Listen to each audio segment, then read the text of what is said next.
Hello, good evening, YouTube. A good Saturday as it is. Good to see everybody.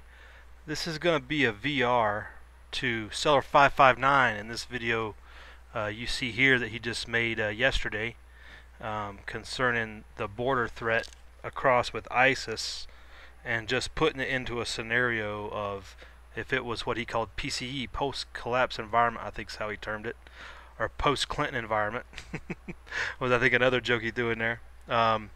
But basically what would happen in a post-collapse scenario where you had these people in your AO essentially that you needed to go find something about. How would you do your recon to go after them and stuff? And he goes through the video and basically lines out his thoughts, and he asked for a VR or whatever, so I thought I would do one.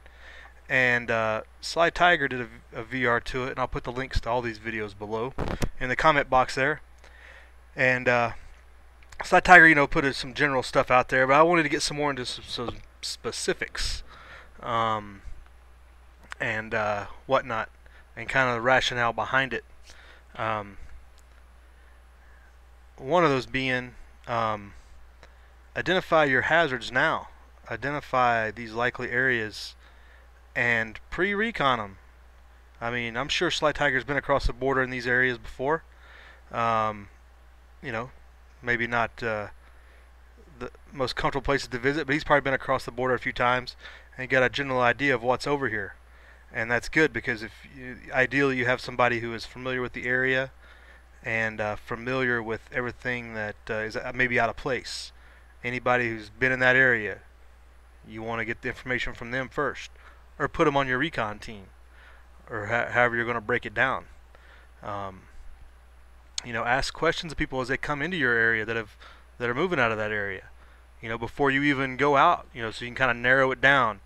Sly Tiger was talking something about a mountain with craters beside it, which I'm not sure which one of these areas that might be in, but I don't know if it's out here. But I didn't see anything that looked particularly cratered to me. But anyway, he knows what he's talking about, and that's what's important. He was saying that might be the likely area, and I wasn't sure if that was this area or what. I don't think it's the larger area here, but maybe so. Looks like there might be some craters in here. But anyway, getting to know that area. And obviously right now we have the miraculous Google map machine here, where you can do overhead reconnaissance of all your avenues and easy ways ins and outs, or hard ways ins and outs too, so that you have that pre-knowledge. I think all this we kind of take this stuff for granted, but you want to take yourself through the logical thought process of planning when it does come down to it, so that you don't miss anything, I guess you'd say. But getting back to going across, and Sly Tiger talked about going in as a gray man, and just blending in with the people and whatnot. And I would say, in the situation we're talking about, where Seller brought up you just want to go over there and verify or confirm that there's somebody there and some numbers and stuff, that you don't want to go gray man. Because gray man, you're putting yourself at too much risk. There's no reason to be walking downtown Juarez here, undercover, if you will, if you don't have to. You come in walking along like Book of Eli, maybe not necessarily, but you might stand out, and you don't necessarily want to look like the tourist family coming in, so you're not going to take a large group, obviously. But all jokes being aside, what I would recommend, what I would do, is this is what I would go for: 2-man teams.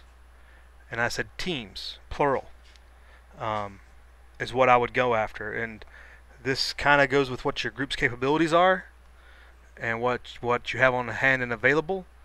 But especially out here in the desert and stuff, optics and having long-range viewfinding capability is very, very important.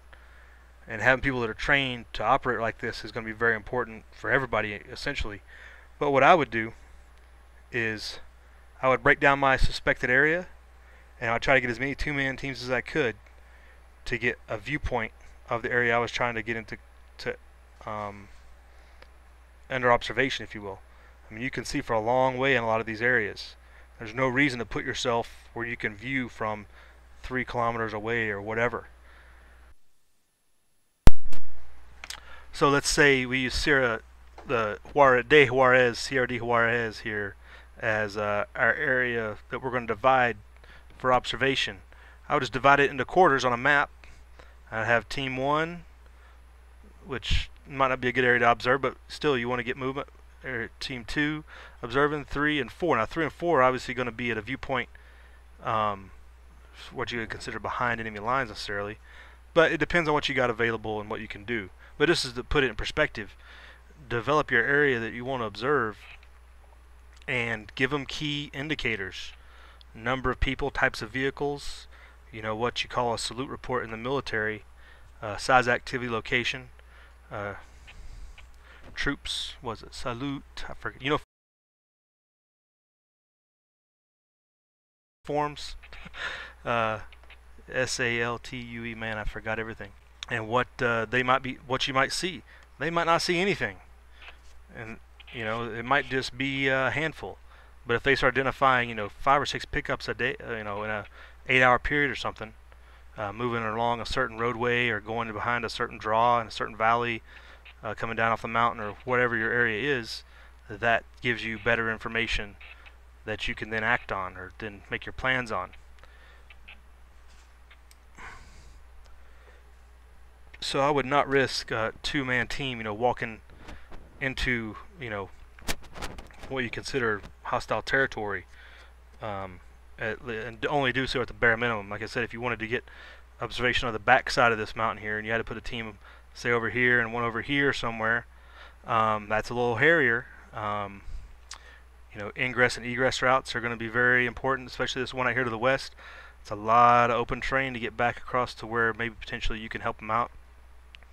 But that's a whole different tactical ball game. But just kind of my thoughts and some things to think about. You know, don't risk, you know, putting yourself in the middle of something that you don't have to, and all you're trying to do is gain information. If you have to find a tactical target, you know, you might need to go gray man and actually, you know, walk down the block where the safe house is or drop house or whatever you think it might be. Maybe you have to get, you know, walk by and see how many people are inside. That's where the gray man could come into play. But I think for what Seller was talking about, just to find out if there's a camp over here, I would just use observation from as far away as I can get with the best optics I can get, and you know, training your people now to be, you know, that good scout and observer is going to be very crucial to that. And when you send them over there, you know, give a 12-hour time frame, maybe, in and out, observe for 12 hours, report in, you know, write down a logbook of all movements, and maybe you can collaborate that with what your other teams bring in, and you can identify that they're coming from one specific area. Then maybe get closer to reconnaissance if needed, or do a little drive-by or something to get a better idea. But I really wouldn't recommend getting up close and personal like most people would think of in the gray man walking down the street or whatever, especially out in the open area where this supposed ISIS camp is located. You'd probably be picked out pretty easily. You know, even from 3 kilometers away, you might be picked out. But it's better to be there far away and, you know, than be a lot closer and get picked out. So, just some thoughts. Go over and check those videos. Post your own comments and post your own thoughts on there. And hope to talk to you later, YouTube. Live free.